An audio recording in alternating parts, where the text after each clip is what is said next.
Magandang araw mga bata! Tatalakayin natin ngayon sa Filipino 3, Quarter 2, Week 5, Day 1 ang tungkol sa mga salitang magkasalungat at pagbubuod ng parabola. Before we begin, please don't forget to like, share, and subscribe. Thank you!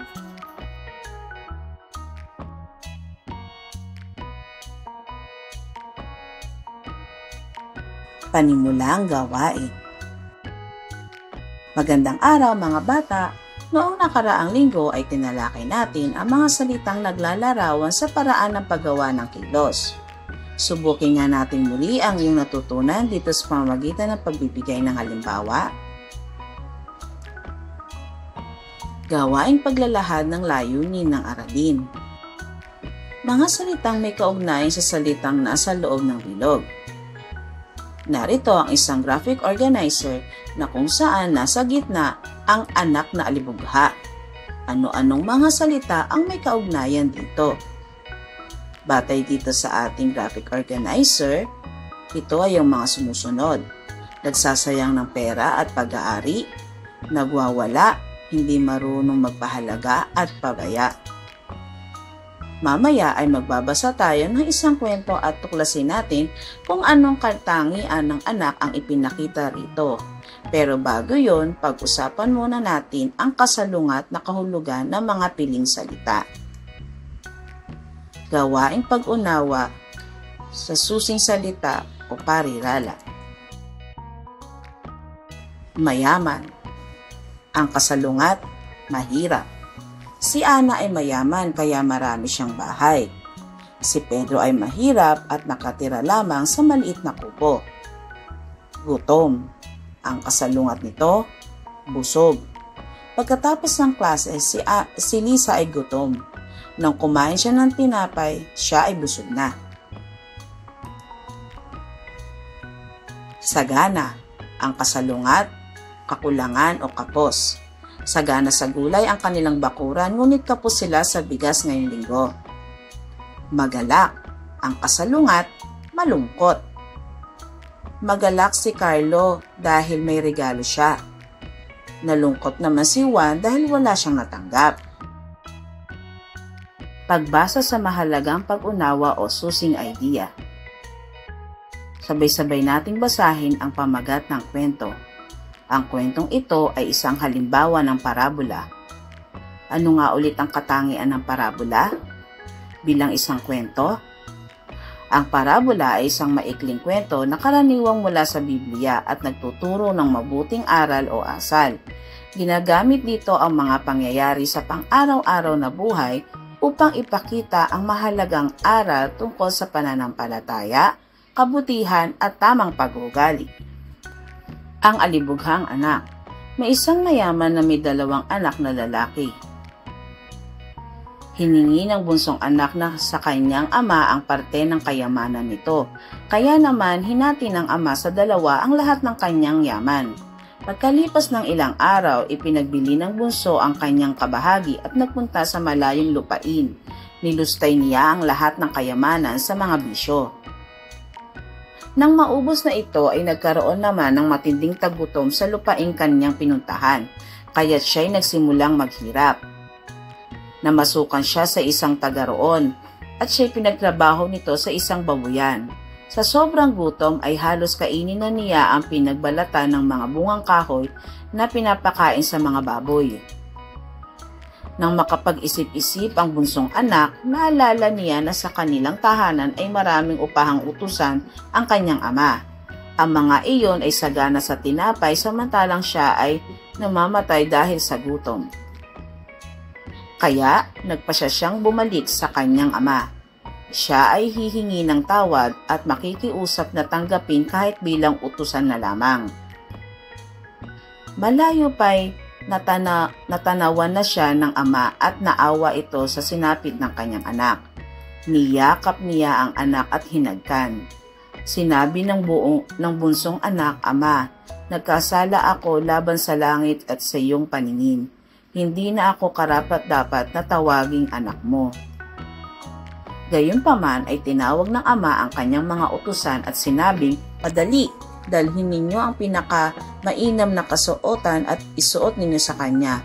Magbigay kayo ng singsing para sa kanyang kamay at panyapak para sa kanyang mga paa. Magdala kayo ng pinatabang guya at katayin ito. Tayo ay kakain at magsaya. Ito ay sapagkat ang anak kong ito ay namatay at muling nabuhay. Siya ay nawala at natagpuan.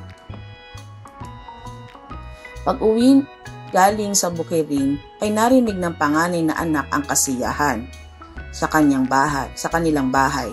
Itinanong niya sa isa niyang alipin kung anong mayroon doon.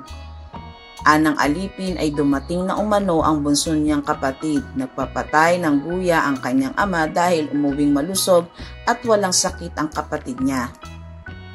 Nagalit ang panganay at ayaw niyang pumasok sa bahay. Pinuntahan siya ng kanyang ama at pinakiusapan, ngunit sumagot siya, "Pinaglingkuran ko kayo sa loob ng maraming taon at kailanman hindi ko kayo sinuway.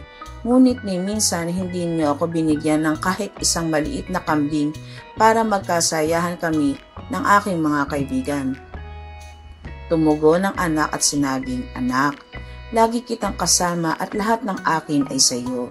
Ang magsaya at magalak ay kailanman, sapagkat ang kapatid mong ito ay namatay at muling nabuhay. Siya ay nawala at natagpuan." Pagpapaunlad ng kaalaman at kasanayan sa mahalagang pag-unawa o susing idea. Nagustuhan niyo ba ang binasa ninyong parabola? Naunawaan niyo ba ito?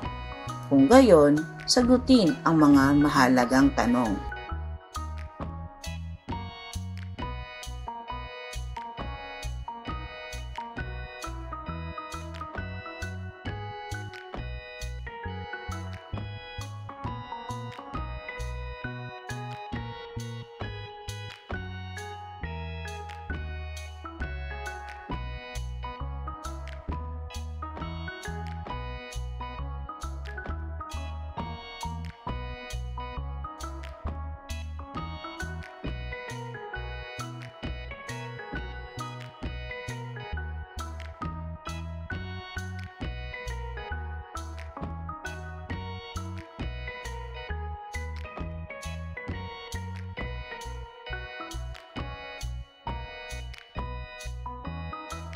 Pagpapalalim ng kaalaman at kasanayan sa mahalagang pag-unawa o susing idea. Upang lubos na maipakita ang pag-unawa sa parabolang binasa, muli itong isalaysay ng pabuod sa pamamagitan ng SGW. S. Mahalagang pangyayari sa simulang bahagi, kasama ang tauhan, tagpuan at suliranin. G. Mahalagang pangyayari sa gitnang bahagi, kasama ang solusyon at kasukdulan ng kwento. W. Mahalagang pangyayari sa wakas na bahagi ng kwento. Paglalapat at paglalahat. Sa parabolang binasa ay naipakita ng magulang ang labis na pagmamahal sa kanyang mga anak. Ngayon naman ay hinahamon ko ang bawat isa na ipakita ang pagmamahal sa inyong mga magulang. Gumupit ng hugis puso sa papel at isulat ang inyong mga gagawin upang ipakita ang pagmamahal sa inyong mga magulang. Isulat ang mga kilos na magpapakita ng pagmamahal sa inyong mga magulang.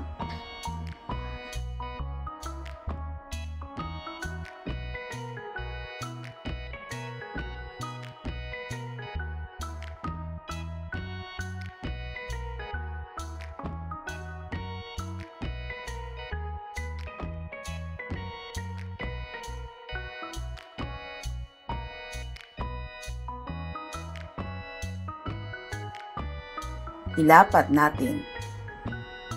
May natutunan ba kayo ngayong araw? Ilahad ito sa pamamagitan ng pagdurugtong sa pahayag.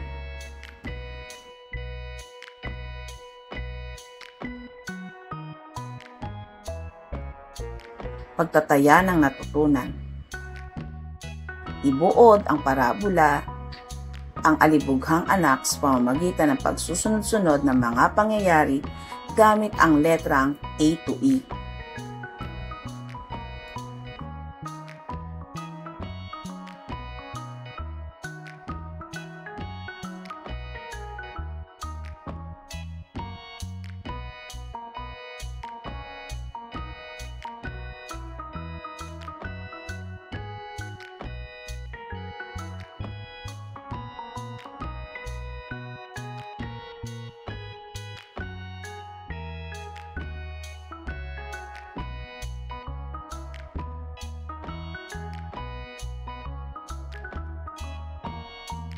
Narito ang tumpak na sagot.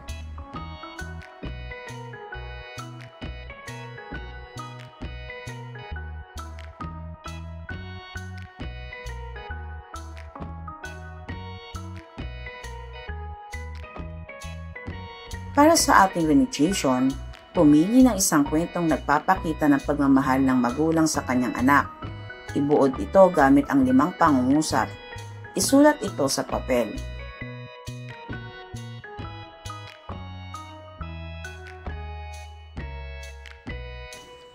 Magaling! Natapos mo ang ating aralin sa Filipino. Tandaan, ang wika ay mahalagang bahagi ng ating pagkakakilanlan. Gamitin ito ng may paggalang, pag-unawa at pagmamalasakit sa kapwa. Patuloy na magbasa, magsalita at magsulat sa wikang Filipino. Ang bawat salita ay may kapangyarihang magpabuti ng mundo. Hanggang sa susunod na aralin, salamat at paalam mga bata!